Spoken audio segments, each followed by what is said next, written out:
Your Insignia portable air conditioner depends on a clean air filter to cool your room efficiently. The filter captures dust, lint, and other airborne particles before they enter the system. Over time, this debris builds up and can block airflow, forcing the AC to work harder to push air through the unit. When airflow is restricted, cooling performance drops and energy consumption can increase.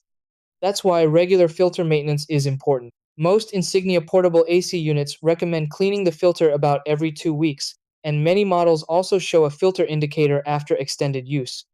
Keeping the filter clean helps maintain strong airflow, improves cooling efficiency, and protects the internal components of the air conditioner from unnecessary strain. Step 1. Turn off the air conditioner and unplug it from the power outlet. Step 2. Locate the air filter, usually behind a rear or side panel of the unit. Step 3. Carefully remove the filter from its slot without forcing it. Step 4. Use a vacuum to remove dust and loose debris from the filter.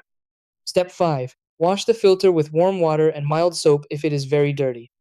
Step 6. Let the filter dry completely before reinstalling it back into the unit.